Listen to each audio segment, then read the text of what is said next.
भक्तों, अब आज सुनते हैं हम अमावस्या की व्रत कथा। एक समय की बात है, एक ब्राह्मण अपनी पत्नी के साथ रहता था। वो दोनों ही भगवान विष्णु के बड़े भक्त थे। दोनों प्रतिदिन अपना ज्यादातर समय भगवान के ध्यान और पूजा पाठ में बिताते थे। ब्राह्मण का घर धन धान्य से भरा हुआ था, किंतु संतान न होने के कारण वह दंपति अत्यंत दुखी रहता था। एक दिन ब्राह्मण ने अपनी पत्नी से कहा, मैं तपस्या करने के लिए वन में जा रहा हूँ। इसके बाद वह भगवान पर भरोसा और संतान की कामना लेकर वन में तपस्या करने के लिए चला गया। बहुत समय बीत गया। ब्राह्मण को कठोर तपस्या करते हुए कई वर्ष बीत गए, लेकिन उसे फल की प्राप्ति नहीं हुई। वह हताश हो गया। अंत में हार मानकर ब्राह्मण ने अपने जीवन को समाप्त करने का निर्णय लिया। अपने जीवन समाप्त करने के बारे में सोचकर उसने पेड़ की डाली पर फांसी का फंदा डाल दिया और अपने गले पर बांधने लगा।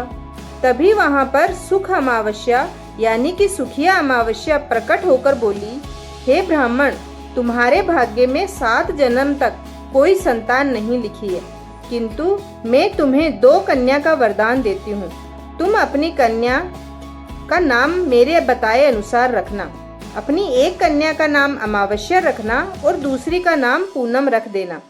तुम अपनी स्त्री से कहना कि वह हर 1 वर्ष तक सुख अमावस्या का व्रत रखे और अमावस्या के दिन 1 कटोरी चावल भरकर उस पर दक्षिणा रखकर दान कर दे।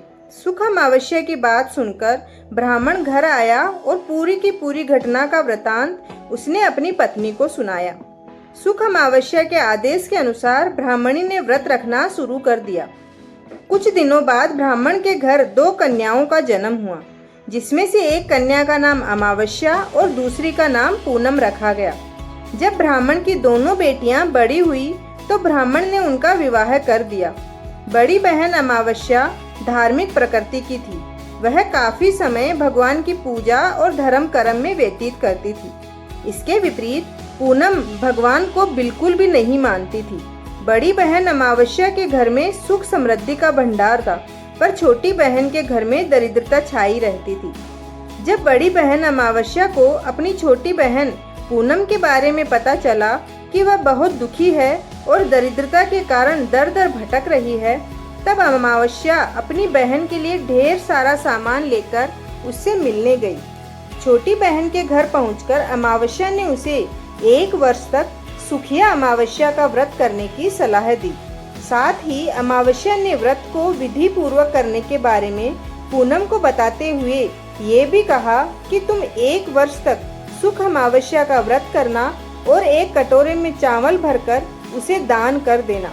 ऐसा करने से तुम्हारे सभी कष्ट दूर हो जाएंगे और घर में सुख समृद्धि आएगी। पूनम ने अपनी बहन की बात को मानते हुए बिल्कुल ऐसा ही किया। उसका मन अब धार्मिक प्रवृत्ति में लगने लगा था, जिसके बाद 1 साल के भीतर पूनम का घर धन धान्य से भर गया और उसके घर एक बेटे ने जन्म लिया।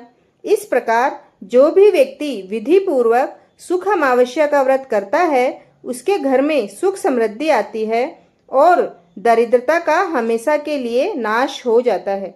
भक्तों, जो भी इस कहानी को सुनता है, कहता है या हुंकारा भरता है, भगवान और सुख अमावस्या उनके घर को धन धान्य से भर देता है। अगर आपने ये कथा पूरी सुनी है तो चैनल को जरूर सब्सक्राइब करें और कमेंट में लिखें, ओम नमः शिवाय।